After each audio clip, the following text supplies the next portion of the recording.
నమస్కారం నమస్తే.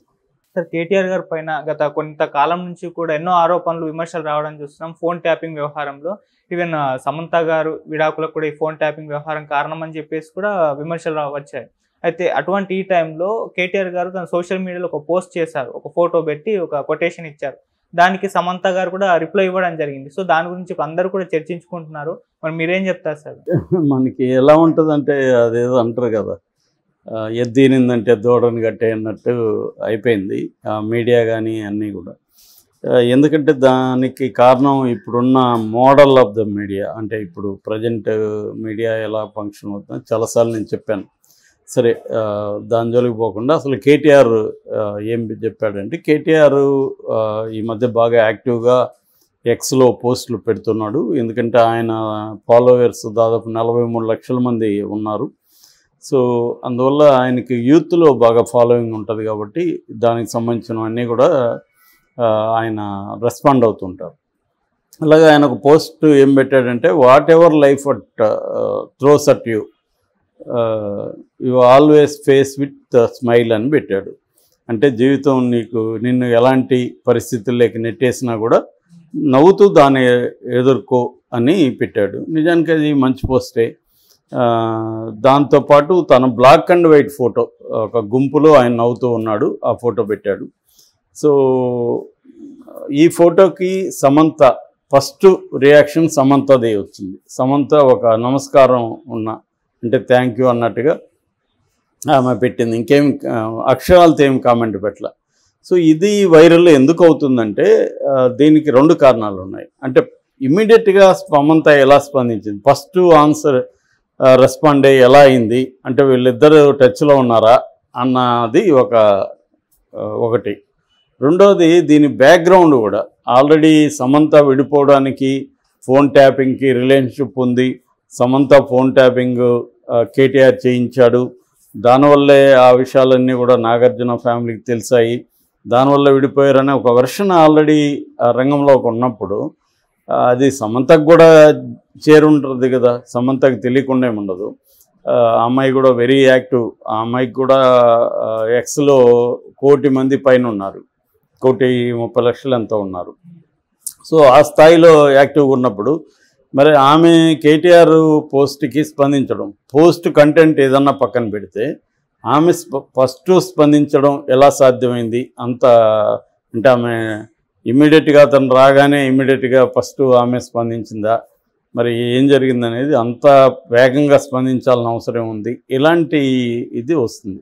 మామూలుగా తీసుకున్నప్పుడు దీంట్లో ఏమీ లేదు. ఎవరైనా మనకి టక్కని మన స్క్రీన్ మీద కనబడుతుంది వాళ్ళని కానీ మనం పెట్టుకొని ఉంటే నోటిఫికేషన్ వస్తుంది. వచ్చినప్పుడు మనం స్పందిస్తూ ఉంటాం. ఒక్కోసారి మనమే ఫస్ట్ కూడా అవ్వచ్చు. అది కోఇన్సిడెన్స్గా కూడా జరగచ్చు. ఒకసారి మనం అసలు చూడకపోవచ్చు, స్పందించలేకపోవచ్చు. ఆ పోస్ట్ మనం వచ్చినట్టు కూడా తెలియకపోవచ్చు. ఇవన్నీ కామనే సోషల్ మీడియాలో. కాబట్టి ఆమె ఫస్ట్ స్పందించింది కాబట్టి ఆమె కేటీఆర్ టచ్లో ఉంది. ఇవన్నీ మనం వైల్డ్ గెస్సెస్. ఇవి దీనికి ఏమీ బేస్ ఏమీ లేదు గెస్ చేయడానికి. మీడియా ఏంటంటే ఇవాళ ఉన్న మీడియా ఇట్లాగా సెలబ్రిటీలు మధ్య గాసిప్లో ఉన్నప్పుడు ప్రతిదాన్ని అబ్జర్వ్ చేస్తూ ఉంటుంది. ఏది జరిగినా దాన్ని ఇంటర్ప్రిట్ చేస్తుంది. దాంట్లో పాసిబిలిటీస్ లేవా అంటే ఉండొచ్చు పాసిబిలిటీస్, బట్ అది ట్రూనో కాదో తెలియదు.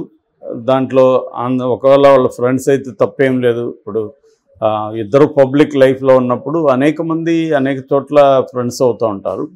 ఫ్రెండ్స్ అయిన ఒక ఆడమగ మధ్య లైంగిక సంబంధమే ఉండాలని ఏం లేదు. అలాగా సాధ్యం కూడా కాదు. అలాగా కనబడిన వాళ్ళతో అంత అఫైర్లు ఎలా పెట్టుకుంటారు ఎవరైనా? అది సాధ్యం కాదు కదా.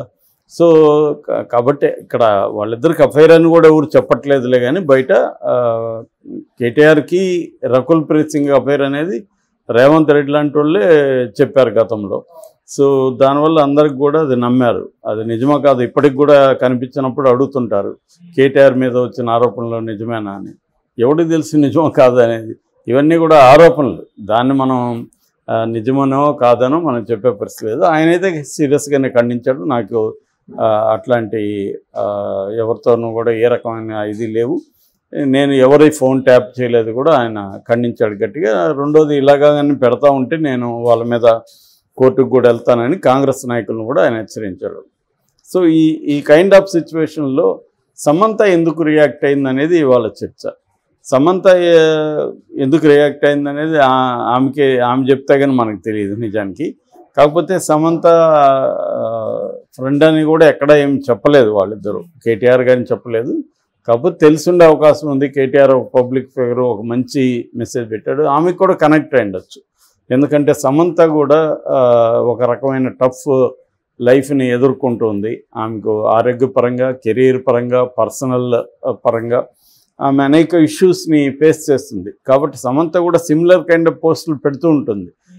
తను మొన్న కూడా ఏదో చిన్న వీడియో చూశాను, వన్ డే లైఫ్లో ఏం చేస్తామంటే నేను ఒక గ్రాటిట్యూడ్ జర్నల్, అంటే నేను ఈరోజు మళ్ళీ ఒక కొత్త దినం స్టార్ట్ అయింది, సో నా లైఫ్ బాగుండడానికి నాకు చాలామంది హెల్ప్ చేశారు అని గ్రాటిట్యూడ్తో జర్నల్తో ఆమె లైఫ్ మార్నింగ్ లైఫ్ స్టార్ట్ అవుతుందని చెప్పుకునేది. తర్వాత మెడిటేషన్ చేస్తాను ఇట్లాంటివి ఆమె చెప్పిందన్నమాట. సో యోగా చేస్తాను, మెడిటేషన్ చేస్తాను, అట్లాగే ఇంకేదో ట్యాపింగ్స్ ఇట్లా ఏవో చెప్పింది ఆమె. అంటే సద్గురు దగ్గర నేర్చుకున్న ప్రాణాయామ ఇట్లాంటివి. అంటే ఇవాళ ఏంటంటే చాలా మందికి మనం అనుకుంటాం వాళ్ళు సెలబ్రిటీస్, వాళ్ళు సక్సెస్ అయ్యారు, బ్రహ్మాండంగా జీవితాన్ని ఎంజాయ్ చేస్తుంటారని అందరూ అనుకుంటారు. అలాగే ఏమీ ఉండదు. వాళ్ళకుండే టెన్షన్స్ ఉంటాయి, దాన్ని కోపింగ్ మెకానిజమ్స్ వాళ్ళు కూడా ట్రై చేస్తుంటారు, రకరకాలు ట్రై చేస్తుంటారు. వాళ్ళ ఫుడ్, ఆరోగ్యం, తర్వాత ఆ స్ట్రెస్ని ఎలా డీల్ చేయాలి. వాళ్ళకి ఎక్కువ స్ట్రెస్ ఉంటుంది, ఎందుకంటే పబ్లిక్ ఫిగర్స్ కాబట్టి ప్రతి ఒక్కరూ ఒక రాయి వేస్తూ ఉంటారు. ప్రతి ఒక్కరూ anybody can comment on public figure అనుకుంటుంటారు.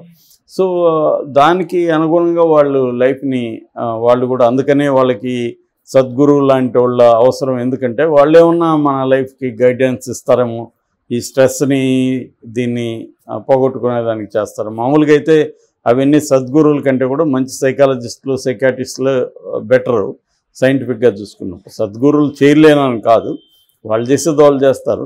బట్ మనకేందంటే ఇప్పటికీ ట్యాబు ఉంది. సైకాలజిస్టుల దగ్గర, సైకాట్రిస్టుల దగ్గరికి పోతే మనకు పిచ్చి అనుకుంటారేమో, మెంటలీ డిజార్డర్స్ ఉన్నాయనుకుంటానేమో అని వెళ్ళారనమాట. అందుకని ఆ ప్లేస్లో మన ఇండియాలో ఏంటంటే ఈ పూజారులు, సద్గురులు, జ్యోతిష్యులు వీళ్ళు నింపేసి వీళ్ళ కౌన్సిలింగ్ ఉంటుంది.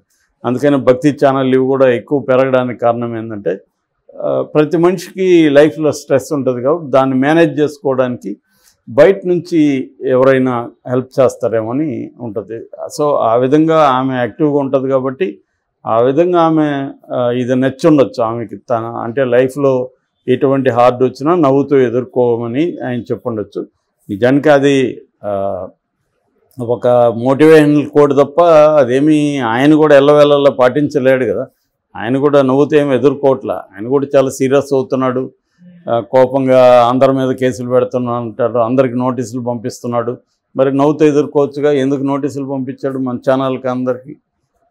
అంతే కదా, విమర్శలు నవ్వుతూ ఎదుర్కోవచ్చు కదా. కాబట్టి అది ఏంటంటే అది కాంటెక్స్ట్ని అర్థం చేసుకోవాలి. తనకిప్పుడు చాలా వాళ్ళ కుటుంబానికి అనేక సమస్యలు ఉన్నాయి. మేబీ నాకు తెలిసి ఇటువంటి కండిషన్ ఎప్పుడు వాళ్ళ కుటుంబంలో ఉండదు, ఫస్ట్ టైం ఇది. ఎందుకంటే ఆ అమ్మాయి కవిత జైల్లో పోయి ఉండడం, ఇప్పుడిప్పుడు బయటకు వచ్చే సూచనలు కూడా కనపడలేదు. ఒక పక్క కేసులు కమ్ముకుంటున్నాయి.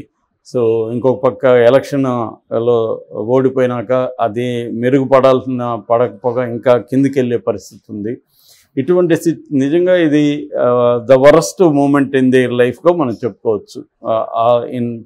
ఇన్ ఆల్ ఫ్రంట్స్, అన్ని రంగాలలో కూడా వరస్ట్ మూమెంట్.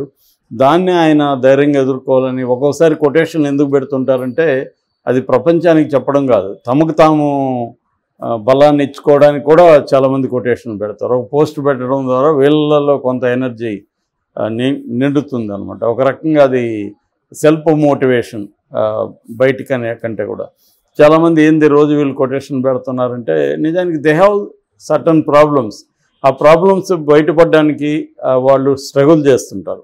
ఆ స్ట్రగుల్ చేయడంలో భాగమే ఇలాంటి నవ్వుతూ ఎదుర్కోవాలి ఇవన్నీ చెప్పడం. నిజానికి చెప్పడం అంత ఈజీ కాదు. సో ఏదేమైనా సమంత రియాక్షన్లో ఆమె ఏమన్నా వర్డ్స్లో పెట్టుంటే మనం ఏమన్నా మాట్లాడచ్చు. ఏమీ పెట్టలేదు, ఆమె ఓన్లీ సింబల్ పెట్టింది.